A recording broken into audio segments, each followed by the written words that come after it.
తద్దినాన తకదిమితో మేడారం సాగాలి. అడవి తల్లుల దీవెనలు అందరికీ అందాలి. కోరిన కోర్కెలు తీర్చేటి కొంగు బంగారము సమ్మక్క సారక్కలది లోక ప్రసిద్ధము. సమ్మక్క సారక్కలది లోక ప్రసిద్ధము.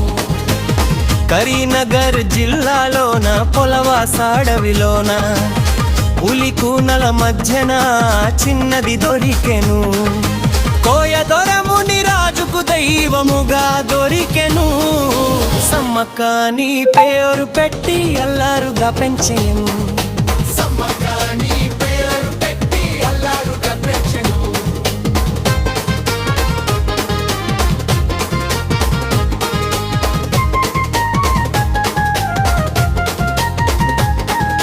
మేడారం రాజు అప్పుడు పగిడిద్ద రాజు అంట. సమ్మక్కను పెళ్ళాడి గిరిజనులని ఏలెనంట. వీరవనిత సమ్మక్కమ్మ ధైర్యమే ఆమె ఆస్తి. అడవి బిడ్డల కష్టాలకు అండగా నిలిచిన మూర్తి.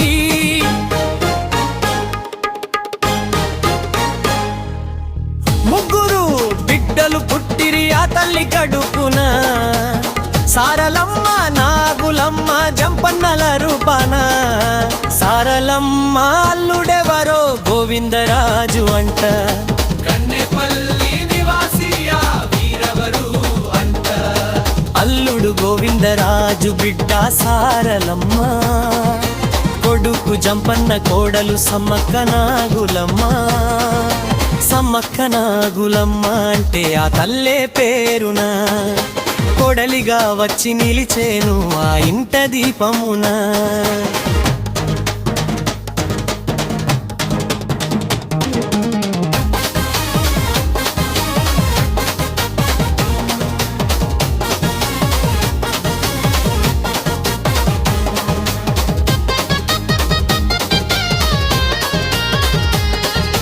కాకతీయ రాజులు కరువున కప్పం అడిగిరి. అడవి బిడ్డల కష్టాలను అస్సలు చూడనైరి. తిండి లేక జనం చస్తే కప్పం ఎట్టా కడతామని సమ్మక్కమ్మ ఎదిరించెను సింహంలా గర్జించి.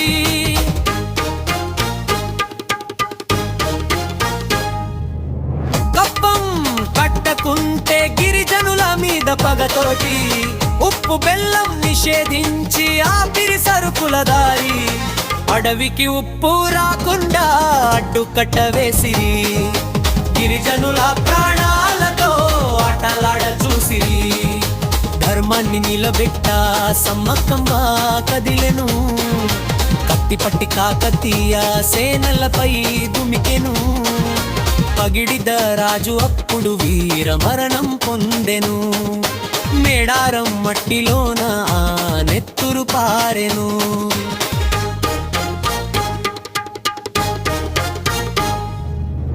అమ్మ బిడ్డ సారలమ్మ యుద్ధ భూమిలో నిలిచెను. విరోచితంగా పోరాడి నెల కొరిగిపోయెను. అల్లుడు గోవిందరాజు అడవిలోనే పోరాడే. తల్లుల త్యాగము చూసి అగాలి కూడా. తల్లి త్యాగం చూసి ఓర్వలేక జంపన్న. శత్రువుల తలలు నరికి దుమికెను అవాగున. సంపంగి వాగు అప్పుడు జంపన్న వాగు ఆయే. కొడుకు రక్తము చూసి ఆ నీరు ఎర్రనాయే. కొడుకు రక్తము చూసి ఆ నీరు ఎర్రనాయే.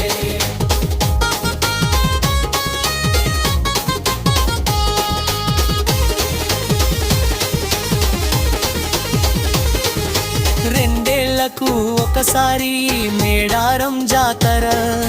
దేశం నలుమూలల నుండి భక్తుల సందడిరా. గద్దె మీద తల్లులను ప్రతిష్ఠ చేసే వేళ భక్త జన సంద్రంలో వెలిగేను భక్తిమాల.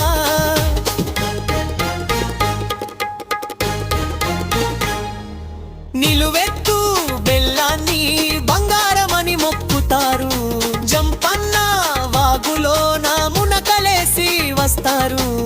సమ్మక్క సారక్కల నామము తలచిన చాలు పిలులును కష్టాలన్నీ కొరుకులు వేయేనుగుల బాలు పిలులును కష్టాలన్నీ కొరుకులు వేయేనుగుల బాలు